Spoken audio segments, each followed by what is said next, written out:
ہیں موت الارم ہوتا ہے۔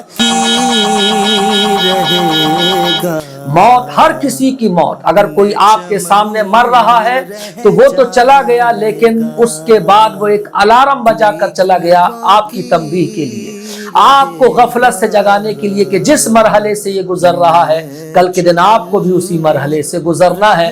موت اور حیات یہ ہماری ایک ایسی حقیقت ہے جسے ہم خواہ اس کو قبول کریں یا نہ کریں، بہرحال اس سے ہمیں ہو کر گزرنا ہے۔ لیکن سوال یہ پیدا ہوتا ہے کہ موت اور حیات کے پیچھے کا فلسفہ کیا ہے؟ یہ آنا اور آ کر ایک مدت کے لیے چلا جانا، آخر اس کے پیچھے کی لاجک اور منطق کیا ہے؟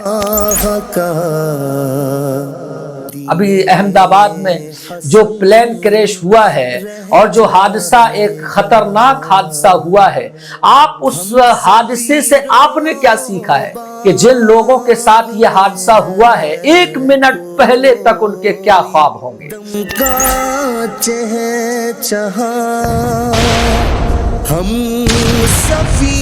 اور اس پلین میں جو سوار تھے ان لوگوں کے کس کیٹیگری سے ان کا تعلق تھا؟ اس میں بچے بھی تھے، بوڑھے بھی تھے، جوان بھی تھے، وہ لوگ بھی تھے جو پہلی مرتبہ بدیش جا رہے تھے، غیر ملک جا رہے تھے۔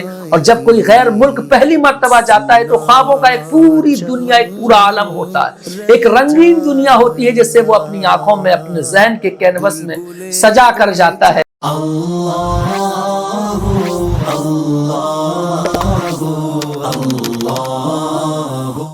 ناظرین کرام، السلام علیکم ورحمۃ اللہ وبرکاتہ۔ امید ہے کہ آپ خیریت سے ہوں گے، لیکن آپ کی خیریت کا یہ سلسلہ کہاں تک جائے اس کی کوئی بھی ضمانت نہیں لی جا سکتی ہے۔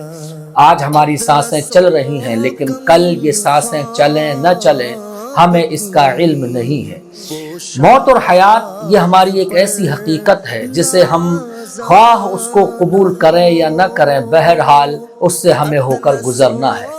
لیکن سوال یہ پیدا ہوتا ہے کہ موت اور حیات کے پیچھے کا فلسفہ کیا ہے؟ یہ آنا اور آ کر ایک مدت کے لیے چلا جانا، آخر اس کے پیچھے کی لاجک اور منطق کیا ہے؟ قرآن سے اس کا جواب اگر تلاش کریں گے، قرآن اس کا جواب دیتا ہے، الذی خلق الموت والحیات لیبلوکم ایکم احسن عملا۔ اللہ رب العزت نے موت اور حیات کو اس لیے پیدا کیا ہے تاکہ وہ امتحان کرے کہ تم میں کون اچھے عمل کرتا ہے اور کون برائی کے راستے پر چلتا ہے۔ تو موت اور حیات یعنی دنیا میں آنا اور دنیا سے جانا، اگر کوئی انسان یہ سمجھتا ہے کہ یہ ایک محض فطرت کا ایک فعل ہے یا ایک کائنات کی ایک حادثہ ہے جو ہو رہا ہے اور اس کے پیچھے کوئی منطق و فلسفہ نہیں ہے، تو وہ غلطی پر ہے۔ اللہ نے آپ کو اس لیے بھیجا ہے تاکہ آپ اس کے قائم کردہ نظام کو ایک امتحان کے طور پر پرکھیں، اور جن اعمال کو اس نے اچھے اعمال قرار دیا ہے ان اعمال کو اپنی زندگی کا حصہ بنائیں، اور جن اعمال کو اس نے برائی کے درجے میں رکھا ہے ان اعمال سے اپنی زندگی کو بچائیں۔ گویا کہ یہ زندگی ایک امانت کے طور پر آپ کو عطا کی گئی ہے، اور جس طرح صاف ستھری زندگی آپ کو عطا کی گئی ہے ویسی ہی صاف ستھری زندگی لے کر آپ کو اپنے رب کی بارگاہ میں جانا ہے۔ ناظرین کرام، لیکن ہماری خواہشیں، ہماری تمنائیں شاید اور ہماری زندگی کی امیدیں ہمیں اس طرف سوچنے کا موقع نہیں دیتی۔ ہم ہر روز یہ سوچتے ہیں کہ کل اٹھیں گے، کل یہ بزنس ہوگا، یہ کاروبار ہوگا، اور ہم 60-70 سال تک کا اپنا پلان کر لیتے ہیں، لیکن شاید ہم 60-70 سال کے بعد کی دنیا کی طرف نہیں دیکھ سکتے ہیں۔ ناظرین اکرام، یہ ایک حادثات جو ہماری زندگی میں ہوتے ہیں، موت الارم ہوتا ہے۔